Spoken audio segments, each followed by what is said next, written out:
O vídeo de hoje vai ser sobre modelos lineares. Vamos começar por ver alguns exemplos e depois resolver exercícios que também vão envolver a resolução com calculadora gráfica. Então começo aqui por ler progressão aritmética. E o que é uma progressão aritmética? Bom, basicamente é uma sequência de números em que cada número a partir do primeiro é igual à soma do anterior com uma constante fixa.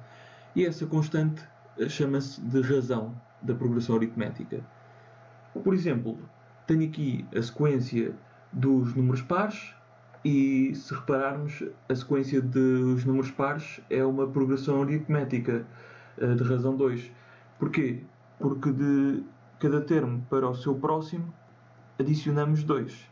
Vejamos agora o exemplo 1. O Pedro quer comprar um computador que custa 1000 euros. Já tem consigo 400 euros e vai começar a poupar 50 euros por mês. 1.1. Quanto dinheiro terá o Pedro ao fim de um mês? Então, ao fim de um mês, o Pedro terá, chamamos-lhe P1, sendo P1 igual ao dinheiro que o Pedro tinha inicialmente, que é os 400, adicionado à quantia que poupou num mês.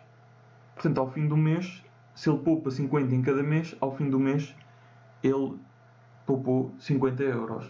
E agora, se adicionarmos estas duas quantias, vamos obter a quantia que o Pedro terá ao fim de um mês. Portanto, resposta: quanto dinheiro terá o Pedro ao fim do mês? 450 euros. A linha B. Quanto dinheiro terá o Pedro ao fim de 3 meses? Isto vai ser igual ao que ele tinha inicialmente, adicionado à quantia que ele poupou em 3 meses. E ele, portanto, em 3 meses poupou, se em cada mês foi 50, então em 3 vai ser 3 vezes 50. E então, fazendo agora esta adição, isto vai dar 550 euros. Portanto, a resposta aqui é 550 euros. 1.2. Qual é a expressão que permite determinar o dinheiro que o Pedro tem ao fim de N meses? Então, vejam que aqui também é bastante direto determinarmos isto, porque se já vimos que ao fim do mês o Pedro vai ter aquilo que tinha inicialmente adicionado do que poupou no primeiro mês, e ao fim de 3 meses era o que tinha inicialmente mais o poupou em 3 meses, então em N meses o Pedro vai ter o valor e o capital inicial mais aquilo que poupou durante N meses. Se em um mês ele poupou 1 vezes 50, em 3 meses poupou 3 vezes 50, em N meses foi N vezes 50. Ou seja, podemos dar outro aspecto a isto: ele poupou 400, portanto ele vai ter disponível 400 mais 50N. 1.3. O 1.3 diz o seguinte: quantos meses terá o Pedro de esperar para ter os 1000 euros?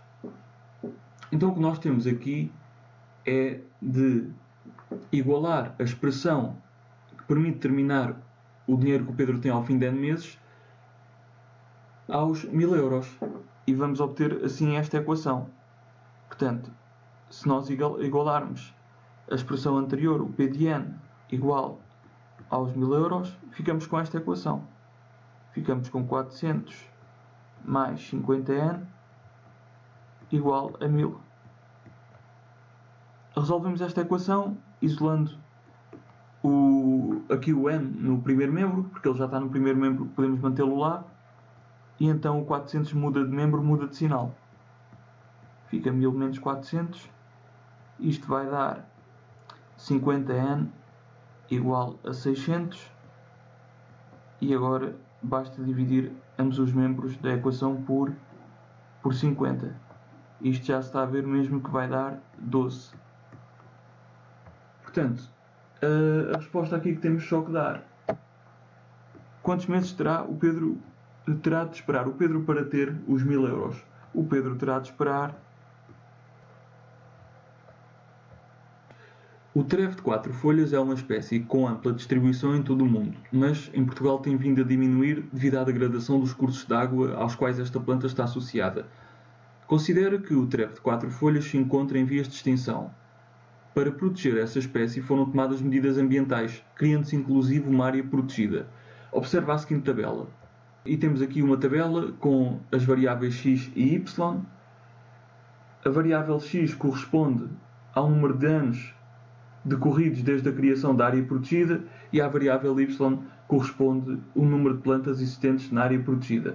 Em 1.1 pedem-nos para, através de uma calculadora, obter o gráfico correspondente aos dados e verificar que o modelo populacional linear é dado por isto. E aqui, como podem ver, já introduzi os dados e pelo gráfico podemos observar que, com o passar dos anos, a população de plantas foi aumentando em aproximadamente uma centena. Agora vamos encontrar na calculadora Texas o modelo de regressão linear.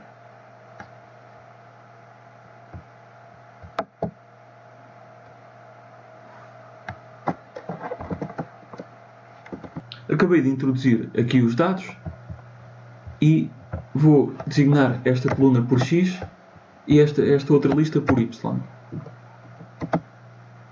E agora venho aqui ao menu, vou à estatística e vou aqui à regressão linear, mx mais b. Na lista X vou pôr X, na lista Y vou pôr Y e o resto vou deixar os valores de defeito. E observem aqui, tem aqui a regressão e já me está a dar aqui o valor do declive, neste caso é o A, aqui está M, mas no exercício era o A, 102, o valor de B ordenado na origem 800 e depois também nos dão aqui o valor do R da correlação, portanto, que dá-nos 0,999, pelo que a curva iria se ajustar muito bem aos dados. Então a resposta que podíamos dar aqui era esta aqui, em que apresentamos a lista que introduzimos na nossa calculadora, a lista 1, variável x, a lista 2, variável y, os seus valores, e depois respondemos que obtivemos um modelo de linear regression, que é desta forma, y igual a x mais b, com os valores dos parâmetros que a calculadora nos deu. Mas temos sempre que dizer que recorremos à calculadora para encontrar o valor dos parâmetros, apresentamos a lista e apresentamos o valor que a calculadora nos deu. Depois, na linha 1.2, faz uma previsão do número de trevos de 4 folhas existentes nessa área protegida decorridos 20 anos. Portanto, decorridos 20 anos é fazer 20. Isto vai dar y igual a 102 vezes 20 mais 800, que na calculadora deu 2840. Portanto, é esta a previsão de corridos 20 anos. Obrigado por terem assistido. Vou agora passar para a parte da síntese.